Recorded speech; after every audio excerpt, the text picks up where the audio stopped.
Welcome back to the trending சமையல். நான் உங்கள் அலமேல் பேசுகிறேன் ஃப்ரெண்ட்ஸ். நல்லா இருக்கீங்களா? இப்போ வந்து நம்ம ஈவினிங் ஒரு சூப்பரான ஒரு ஸ்நாக்ஸ் செய்யலாமா? என்னடா அதுன்னு கேட்குறீங்களா? வேறு ஒன்றும் இல்லை ஃப்ரெண்ட்ஸ். நம்ம இப்போ இந்த குழந்தைங்கள்லாம் இப்போ வந்து எக்ஸாம் முடிஞ்சு வீட்டில் இருப்பாங்க இல்லைங்களா? அவங்களுக்கு ஒரு ஈவினிங் டைமில் ஒரு ஸ்நாக்ஸ் நம்ம ஒரு காஃபி எதாவது கொடுக்குறோம். அம்மா கூட நம்ம வந்து எதுவுமே இல்லையாம்மா அப்படின்னு சொல்லிட்டு பிள்ளைங்கள்லாம் உங்களை கேட்கும் போது அதுக்கு தகுந்த ஒரு சூப்பரான ஸ்நாக்ஸ் இப்போ நம்ம செய்ய போகிறோம் ஃப்ரெண்ட்ஸ். ஏன்னா இப்போ நம்ம வெளியே போயிட்டு கடையில் போய் வாங்கிட்டு வந்து நம்ம மிச்சர் போண்டா பஜ்ஜி கிஜ்ஜி அதெல்லாம் வாங்கிட்டு வந்து கொடுத்து குழந்தைங்களோட ஹெல்த்து தான் பாதிக்கும். அப்படி இருக்கும்போது நம்ம வீட்டில் இருக்க பொருளை செஞ்சு கொடுத்தா குழந்தைங்களும் ஹாப்பி, நீங்களும் ஹாப்பி. ஓகேங்களா? அது என்ன செய்யலாம்னு தெரியுங்களா? என்ன தெரியுங்களா? நான் கடலை மாவு வச்சு காரா பூந்தி செய்ய போகிறோம் ஃப்ரெண்ட்ஸ். நம்ம வந்து பேக்கரியிலலாம் இருக்கும் இல்லைங்களா, காரா பூந்தி வாங்கி தருவோம் இல்லைங்களா, அந்த காரா பூந்தி நம்ம வீட்டிலே செஞ்சு கொடுத்து நம்ம வந்து ஒரு நல்ல ஒரு பாக்ஸில் வந்து நல்ல ஏர் கண்டெய்னர் பாக்ஸில் வந்து நீங்கள் போட்டு ஸ்டோர் பண்ணி வச்சுக்கிட்டிங்கன்னா குழந்தைங்க எப்பப்போ கேட்குதோ ஒரு தட்டில் போட்டு கொடுத்தீங்கன்னா அதுங்க பாட்டு சாப்பிட்டுட்டு இருக்கோம். அதை தான் இப்போ நம்ம எப்படி செய்ய போகிறோம்னு சொல்லிட்டு அதுக்கு என்னென்ன பொருளை ஆட் பண்ணணும்னு சொல்லிட்டு வீடியோக்குள்ளே போய் பார்க்கலாமா? வாங்க போகலாம். இப்போ நம்ம காரா பூந்தி செய்யறதுக்காக ஒரு பவுல் எடுத்துங்க ஃப்ரெண்ட்ஸ். இதில் வந்து நான் 1 கப்பு எடுத்துருக்கேன் ஃப்ரெண்ட்ஸ், கடலை மாவு போட்டிருக்கேன். இதில் ஆட் பண்ண வேண்டியது என்ன ஒரு பொருள் என்ன ஃப்ரெண்ட்ஸ்னால் இது பச்சரிசி மாவு 1/4 கப்பு பச்சரிசி மாவு ஆட் பண்ணிக்கோங்க. இதை நல்லா கேட்டுக்கோங்க. 1 கப்பு வந்து நம்ம கடலை மாவு எடுத்தோன்னா இதில் 1/4 கப்பு, நீங்கள் வந்து 2 கப்பு எடுத்தீங்கன்னா 1 கப்பு, அந்த மெஷர்மெண்ட் படி நம்ம வந்து இப்போ காரா பூந்தி செய்கிறதுக்கு நல்லா கரெக்டாக இருக்கும். இதில் சேர்க்க வேண்டிய சில ஐட்டம்ஸ் சேர்த்துக்கலாம். இதில் வந்து காரத்துக்கு வந்து கொஞ்சோண்டு வந்து சில்லித்தூள் ஆட் பண்ணிக்கோங்க. உங்களுக்கு காரம் எவ்வளோ வேணுமோ, பிள்ளைங்கள்லாம் சாப்பிட்றாங்க அதுக்கேற்ற மாதிரி ஆட் பண்ணிக்கோங்க. கலருக்கு கொஞ்சோண்டு மஞ்சத்தூள் ஆட் பண்ணிக்கோங்க. ஆப்ஷன் தான் இது, கலருக்கு தான் நான் போட்டிருக்கேன், இது ஆப்ஷன் தான். நீங்கள் வேணும்னா போட்டுங்க, இல்லைன்னா விட்டுருங்க. கொஞ்சோண்டு வந்து பெருங்காயம் ஆட் பண்ணிக்கோங்க, நல்லா கொஞ்சம் வாசனையாக இருக்கும். லைட்டாக ஒரு சிட்டிக்கை வந்து ஆப்பசோடா போட்டுக்கோங்க ஃப்ரெண்ட்ஸ். ஏன்னா வந்து இது போட்டால் தான் வந்து கொஞ்சம் வந்து இது நம்ம சாப்பிட்றதுக்கு கரகரன்னு இருக்கும், நல்லா நல்லா கிறிஸ்பியாக இருக்கும். கொஞ்சோண்டு போட்டுக்கோங்க, ரொம்ப வேண்டாம். தேவையான அளவு சால்ட் எடுத்துக்கோங்க. 1 கப்பு நம்ம மாவு எடுத்தோம் இல்லைங்களா, அதனால் 1 கப்பு எடுத்து நம்ம தண்ணி எடுத்து நல்லா கட்டி இல்லாத கரைங்க ஃப்ரெண்ட்ஸ். ஏன்னா நம்ம கட்டி இருக்கக்கூடாது. நான் 1 கப்பு தான் நம்ம தண்ணி எடுத்துருக்கிறேன். நான் உங்களுக்கு கரைச்சிட்டு நான் உங்களுக்கு காட்டுறேன். நான் இப்போ நீங்கள் வந்து தண்ணி வந்து திட்டமாக ஊற்றிங்க ஃப்ரெண்ட்ஸ். 1 கப்பு 2 கப்புன்னு இல்லை. அதாவது எப்படின்னா நம்ம பஜ்ஜி மாவு தயாரிக்கிறோம் இல்லைங்களா, அதே மாதிரி நீங்கள் ஊற்றிக்குங்க. ஏன்னா வந்து இதில் வந்து மெஷர்மெண்ட்டு, தண்ணிக்கு வந்து மெஷர்மெண்ட்டு கிடையாது. நான் அந்த 1 கப்பு மாவு எடுத்தேன், 1 கப்பு எனக்கு பத்தலை. இப்போ இன்னும் கொஞ்சம் நான் ஆட் பண்ணிக்கிட்டேன். அதனால் வந்து இந்த பாருங்க, மாவு ரொம்ப கட்டியாகவும் இருக்கக்கூடாது. இந்த பாருங்க, இப்போ நம்ம இது வந்து கரெக்டான பதமாக இருக்குது. இப்படி நம்ம இது பண்ணும்போது இந்த பாருங்க, நம்ம எடுக்கும் போது இப்படி வந்து கீழே வெட்டு நல்லா சொட்டாக விழணும், டக்குன்னு விழணும். ரொம்ப கட்டி ஆயிடுச்சுன்னா வந்து நம்ம வந்து எண்ணெயில் போடும் போது விழாது நம்ம. அதனால தான் வந்து இப்போ வந்து கரெக்டான பதம். இப்போ இதை நம்ம எண்ணெயில் பொரிச்சு எடுத்துக்கலாம். போட்டோம். இப்போ நம்ம பூந்தி போட்டு எடுக்கிறதுக்காக ஒரு பேனில் வந்து நம்ம எண்ணெயை காய வச்சுருக்குறோம். நல்லா இப்பயும் சொல்கிறேன் ஃப்ரெண்ட்ஸ், நல்லா காயணும். நல்லா காஞ்சாதான் வந்து நம்ம பூந்தி வந்து எழும்பி மேலே வரும். நீங்கள் வந்து காயாத நீங்கள் போட்டிங்கன்னா அது வந்து அந்த பூந்தி வந்து முறுமுறுப்பாக இருக்காது, கிறிஸ்பியாக இருக்காது. அதுக்காக தான் நான் சொல்கிறேன். இப்போ நல்லா காஞ்சிடுச்சான்னு சொல்லிட்டு உங்களுக்கு நான் காட்டுறேன். நான் இது காஞ்சிடுச்சுன்னா எப்படி தெரியுதுன்னு பார்த்துக்குங்க. சும்மா ஒரு நம்ம இதில் வந்து நம்ம கையிலேருந்து எடுத்து போடுங்க. உப்பி இது பாருங்க மேலே வந்துருச்சு. இந்த பார்த்தீங்களா, உப்பி மேலே வந்துருச்சுன்னா நல்லா காஞ்சிடுச்சுன்னு அர்த்தம். நல்லா இது பாருங்க, நல்லா வேகுது பாருங்க.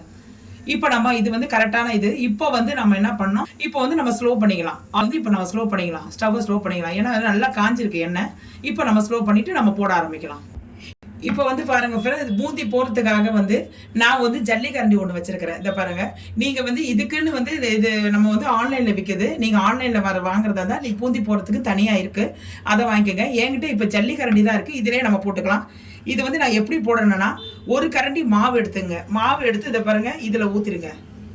அப்படியே ஊற்றினீங்கன்னா இதை பாருங்க, கொஞ்சம் கொஞ்சமாக இதை பாருங்க, நீங்கள் தீத்தெல்லாம் வேண்டாம், அதுவே விடும்போது பாருங்கள் எல்லாம் பெருசாக வந்து பாருங்கள். நீங்கள் இப்படி ஆட்டுங்க. அப்படியே ஆட்டினவொன்னே எல்லாமே வந்து விழுந்துடும். நீங்கள் கையால் இது கரண்டியால் தேய்ச்சி விட தேவையில்ல. பாருங்கள் நல்லா வேகுது பாருங்கள். இது பாருங்கள், சரியாயிடுச்சுங்களா? இது மேலே என்ன கொஞ்சம் ஊற்றுறதா இருந்தாலும் ஊற்றலாம். ஏன்னா இல்லைன்னா அலசிட்டு தான் ஊற்றணும். ஏன்னா வந்து கண்ணெல்லாம் இந்த பிறகு மறைச்சிக்கிச்சு, அதனால் வந்து அரைச்சிட்டு ஊற்றுங்க. இப்போ பாருங்கள், காரா பூந்தி நல்லா வந்து பொரிஞ்சிச்சு, நல்லா கிறிஸ்பியாக இருக்குது. அது உங்களுக்கே தெரியுது. இதே மாதிரி நம்ம எல்லாமே இந்த கரண்டியில் மாவை ஒன்றா ஒரு கரண்டியாக ஊற்றி நம்ம எல்லாத்தையும் நான் உங்கள்கிட்ட செஞ்சுட்டு நான் உங்கள்கிட்ட காட்டுறேன். பூண்டு வந்து நம்ம ஆட் பண்ணியிருக்கலாம் ஃப்ரெண்ட்ஸ். இதை கொஞ்சம் நல்லா எண்ணெயில் வந்து கொஞ்சம் ஃப்ரை பண்ணிக்கலாம். நல்லா வந்து பச்சை வாசம் போகிற வரைக்கும் நல்லா ஃப்ரை பண்ணுங்கள். இன்னொன்று என்னென்னா, இதில் உள்ள கலர் மாறணும். இந்த பூண்டுடைய கலர் மாறினா தான் அது வந்து டேஸ்ட் கொடுக்கும். நீங்கள் முதலே நீங்கள் எடுத்துடாதீங்க. பச்சையாகவே எடுத்துட்டீங்கன்னா அது சாப்பிடும் போது வாயில் கடிப்படும் போது வந்து நல்லா இருக்காது. அதனால் உங்களுக்கு வந்து ஒரு கலர் வரும், அதை நான் காட்டுறேன். அப்போ வந்து நம்ம எடுத்துடலாம். இப்போ வந்து கலர் மாறிடுச்சு பார்த்தீங்களா? இப்போ இந்த பூண்டு வந்து நல்லா இது ஃப்ரை ஆயிடுச்சு. இப்போ நம்ம எடுத்துடலாம். கொஞ்சோண்டு வேர்க்கடலை வறுத்துக்கலாம் ஃப்ரெண்ட்ஸ். இப்போ நம்ம வேர்க்கடலை வந்து நல்லா அந்த வெடிப்பு வந்துச்சு பார்த்தீங்களா?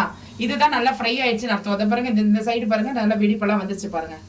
ஓகேங்களா, தெரியுதுங்களா? இது நம்ம போட்டோடனே எடுத்துடக்கூடாது, கலரும் மாறிடும், அந்த இது வெடிப்பு வந்துடும். அதாவது சூடு பட்டவுடனே அது வெடிச்சிடும். இப்போ நம்ம வந்து இதை எடுத்துடலாம் ஃப்ரெண்ட்ஸ். இதில் வந்து கொஞ்சோண்டு முந்திரி பருப்பை ஆட் பண்ணிக்கலாம். நல்லாயிருக்கும், டேஸ்ட் நல்லாயிருக்கும். இது கொஞ்சம் நேரம் இது ஃப்ரை ஆகட்டும். கலர் மாறிடுச்சு, இப்போ எடுத்துடலாம். ஓகே ஃப்ரெண்ட்ஸ், இப்போ நம்ம கருவேப்பிலையை நம்ம போட்டிருக்கோம். இதையும் நம்ம கொஞ்சம் நல்லா ஃப்ரை பண்ணிடலாம். கருவேப்பிலையை நம்ம ஃப்ரை ஆயிடுச்சு, நம்ம எடுத்துடலாம் ஃப்ரெண்ட்ஸ். இப்போ நம்ம வந்து செஞ்சு வச்சு காரா பூந்தியை நம்ம இன்னும் ஒரு தட்டுக்கு மாற்றிடலாம். சவுண்டு மட்டும் பாருங்கள்.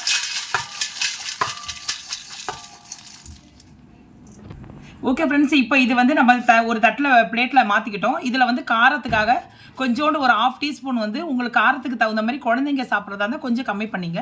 பெரியவங்க சாப்பிட்றதா இருந்துச்சுன்னா கொஞ்சம் கரெக்டான பக்குவத்துக்கு நீங்கள் போடுங்க. இப்போ நான் வந்து ஒரு 1/2 டீஸ்பூன் வந்து காரம் போட்டுக்கிறேன். இதில் வந்து ஒரு 1/4 டீஸ்பூன் வந்து சால்ட்டு சேர்த்துக்குங்க. நம்ம வந்து மாவு கரைக்கும் போதே நம்ம உப்பு போட்டிருக்கோம் ஃப்ரெண்ட்ஸ், அதனால் வந்து கம்மியாக போட்டுக்கோங்க. பொரிச்சு வச்சிருக்கிறத பாருங்க, இது நம்ம பூண்டு, இது வேர்க்கடலை, கேஷநட்டு, இது மூணுத்தையும் வந்து அப்படியே நம்ம இதில் போட்டுடலாம். இப்போ வந்து நம்ம எல்லாத்தையும் மிக்ஸ் பண்ணிக்கலாம் ஃப்ரெண்ட்ஸ். இதை பாருங்கள், சவுண்டை மட்டும் பாருங்கள், எவ்வளோ பாருங்கள் சவுண்டு கேட்குது பாருங்கள் ஃப்ரெண்ட்ஸ். அவ்வளோ செம்ம சூப்பராக இருக்கும். ஒரு நம்ம வந்து குழந்தைங்க எல்லாம் இப்போ வீட்டில் இருக்கிற நேரம், அப்போ வந்து இந்த ஒரு ஸ்நாக்ஸ் இது அப்படியே நீங்கள் நம்ம செஞ்சு காரா பூந்தி செஞ்சு பிள்ளைங்களுக்கு கொடுத்து நம்மளும் சாப்பிடலாம். ஒரு வெடிய கிளியே நம்ம போகிறதா இருந்துச்சுன்னா கூட நம்ம இதை எடுத்துகிட்டு போகிறது வாட்டமாக இருக்கும். இப்போ வந்து நாங்கள் வந்து எல்லாருமே வந்து ஃபேமிலியாக வந்து ஒரு டூருக்கு போகிறோம் ஃப்ரெண்ட்ஸ். அதனால் வந்து இதை நாங்கள் செஞ்சு எடுத்துகிட்டு போகிறோம். ஏன்னா நம்ம கடையில் வாங்கினோன்னா செட் ஆகாது, அவங்க எண்ணெயிலெல்லாம் செய்கிறாங்களோன்னு. இது வந்து நம்ம குழந்தைங்களாம் நம்ம கூட்டிகிட்டு போகிறனால வந்து நம்ம வந்து வீட்டிலே நம்ம செஞ்சு எடுத்துகிட்டு போகிறோம் ஃப்ரெண்ட்ஸ். அரிசியில் போட்டுக்கலாம் ஃப்ரெண்ட்ஸ். அப்போ தான் வந்து நம்ம வந்து அப்ளை பண்ணும்போது வந்து உடையாத இருக்கும். இப்போ போட்டுடலாம். இப்போ இன்னொரு வந்து சேவ் பண்ணிக்கலாம். பாருங்கள் ஃப்ரெண்ட்ஸ், செம்ம சூப்பராக காராபூந்தி ரெடி ஆகிடுச்சு. எப்படி இருக்குது பாருங்கள். நீங்களே பார்க்கும் போதே உங்களுக்கு அல்டிமேட்டாக தெரியுதுங்களா? நம்மளும் சாப்பிடணும் போல் உங்களுக்கு தோணுதா? ஒன்றும் இல்லை ஃப்ரெண்ட்ஸ், இதெல்லாம் ரொம்ப சுலபம் தான். நம்ம நினச்சோன்னா டக்குன்னு அந்த வேலையை செஞ்சு முடிக்கலாம். மனசு தான் காரணம் ஃப்ரெண்ட்ஸ். உடனே நீங்கள் போங்க, நீங்கள் போயிட்டு உடனே வந்து கடலை மாவு நம்மக்கிட்ட எப்பயுமே இருக்கும் வீட்டில். நீங்கள் இது பஜ்ஜிக்கு நீங்கள் வந்து தயார் பண்ணி வச்சுருப்பீங்க. பஜ்ஜி மாவு எடுத்து கலந்து அப்படியே தண்ணியை ஊற்றி கலந்து திட்டமாக எடுத்து எண்ணெயில் போட்டோன்னா காராபூந்தி ரெடி. இதில் என்ன ஃப்ரெண்ட்ஸ் இருக்குது? நம்ம வந்து குழந்தைங்களுக்கு நம்மளே வந்து கடையில் போய் வாங்கி கொடுக்கறது தான் ரொம்ப கெட்ட பழக்கம் ஃப்ரெண்ட்ஸ். நம்ம வந்து புதுசாகவே நம்ம வீட்லேயே நம்ம கையாலே செஞ்சு கொடுக்கறது குழந்தைங்களுக்கு ஹெல்த்துக்கு நல்லாயிருக்கும். ஓகேங்களா? எவ்வளோ சூப்பராக இருக்குது பாருங்கள், பார்க்குறதுக்கு அல்டிமேட்டாக இருக்குது. நான் இதுக்கு மேலே என்ன சொல்லணும், அதை விட சுவை இன்னும் அதிகமாக இருக்கும். அதாவது நம்ம இப்போ எங்காவது வெளியே நீங்கள் போகிறீங்கன்னு வச்சுங்களேன். இப்போ பிள்ளைங்களை கூட்டிக்கிட்டு இப்போ சம்மர் சீசனுக்காக எல்லாரும் குவார்ட்டர்லி எக்ஸாம் முடிஞ்சு லீவ் விட்டுருப்பாங்க. நீங்கள் அப்படியே வெளியே போகும்போது பாருங்கள் ஃப்ரெண்ட்ஸ், எப்படி நீங்கள் போகும்போது இதை நீங்கள் செஞ்சு எடுத்துகிட்டு போயிட்டானீங்க கொஞ்சம் வந்து பார்க்குறது நம்ம சாப்பிட்றதுக்கும் குழந்தைங்களுக்கு கொடுத்து நம்ம சாப்பிட்றதுக்கும் நல்லா கொஞ்சம் வெக்கேஷனுக்கு நல்லாயிருக்கும் ஃப்ரெண்ட்ஸ். ஓகேங்களா? இதை நீங்களும் செஞ்சு பாருங்கள். செஞ்சு பார்த்துட்டு எப்படி வந்ததுன்னு நீங்கள் சொல்லுங்கள். ஓகேங்களா ஃப்ரெண்ட்ஸ்? இப்போ பாருங்கள், நான் காட்டுறேன் பாருங்கள், எப்படி இருக்குது பாருங்கள். செம்ம சூப்பராக இருக்கும் ஃப்ரெண்ட்ஸ். இதை பாருங்கள், எவ்வளோ அல்டிமேட்டாக இருக்குது பாருங்கள். பார்க்குறதுக்கே இதை பாருங்கள், சாப்பிடணும் போல் இருக்குது இல்லைங்களா? அவ்வளோ முறுமுறுப்பாக அவ்வளோ கிறிஸ்பியாக இருக்கும் ஃப்ரெண்ட்ஸ். இதை நீங்களும் செஞ்சு பார்த்துட்டு எப்படி வந்ததுன்னு நீங்கள் கமெண்ட்ஸில் வந்து உங்களுடைய ஃபீட்பேக்கை எனக்கு சொல்லுங்கள் ஃப்ரெண்ட்ஸ். இந்த எப்படி இருக்குதுன்னு பாருங்கள், எவ்வளோ சூப்பராக இருக்குதுன்னு பாருங்கள். எடுத்து இந்த பாருங்கள் ஃப்ரெண்ட்ஸ், எவ்வளோ சூப்பராக இருக்குது. நான் ஒன்று கையால் வந்து நான் எவ்வளோ கிரிப்னஸ்ஸாக இருக்குதுன்னு சொல்லிட்டு நான் உங்களுக்கு காட்டுறேன். நான் இந்த பாருங்கள், நான் கொஞ்சம் எடுத்துக்கிட்டேன். நான் உங்களுக்கு சவுண்டு மட்டும் பாருங்கள், எவ்வளோ கிரிப்னஸ்ஸாக இருக்குது பார்த்தீங்களா ஃப்ரெண்ட்ஸ்? எவ்வளோ நல்லா இருக்குது பார்த்தீங்களா? எவ்வளோ சவுண்டு வருது பார்த்தீங்களா? இந்த பாருங்கள், எவ்வளோ சூப்பராக இருக்குது பாருங்கள். இதே முறுமுறுப்போட நல்லா நீங்களும் வந்து செஞ்சு பாருங்கள் ஃப்ரெண்ட்ஸ். எவ்வளோ சூப்பராக இருக்குது பாருங்கள். இந்த வீடியோ உங்களுக்கு பிடிச்சிருக்கா பாருங்கள். இந்த வீடியோ உங்களுக்கு பிடிச்சிருந்தால் லைக் பண்ணுங்கள், ஷேர் பண்ணுங்கள், சப்ஸ்கிரைப் பண்ணுங்கள். மறக்காமல் ட்ரெண்டிங் சமையலுக்கு சப்ஸ்கிரைப் பண்ண மறந்துடாதீங்க ஃப்ரெண்ட்ஸ். இது இப்போயே நீங்கள் உடனே உங்கள் வீட்டில் செஞ்சு பார்த்துட்டு எப்படி வந்ததுன்னு கமெண்ட் செக்ஷனில் சொல்லுங்கள் ஃப்ரெண்ட்ஸ். இந்த வீடியோ பிடிச்சிருக்கா பாருங்கள். உங்கள் ஃப்ரெண்ட்ஸுக்கு சர்க்கரில் யாருக்காவது இதை ஷேர் பண்ணி விடுறதா இருந்தாலும் ஷேர் பண்ணி விடுங்க ஃப்ரெண்ட்ஸ். புதுசாக பார்க்குற நண்பர்கள் யாராவது இருந்தேன்னா நீங்கள் சப்ஸ்கிரைப் பண்ணால் மறந்துடாதீங்க ஃப்ரெண்ட்ஸ். ஓகேங்களா? நீங்கள் எப்படி இருக்குதுன்னு நீங்களும் சொல்லுங்கள், எப்படி வந்ததுன்னு நீங்கள் சொல்லுங்கள். இதோடு வந்து உங்களோட விடைபெறுவது உங்கள் அலமையில். நாளைக்கு ஒரு புது வீடியோட புது டிஷ்ஷோடு சந்திக்கும் வரை விடைபெறுகிறேன் ஃப்ரெண்ட்ஸ். ஓகே தென் பாய்.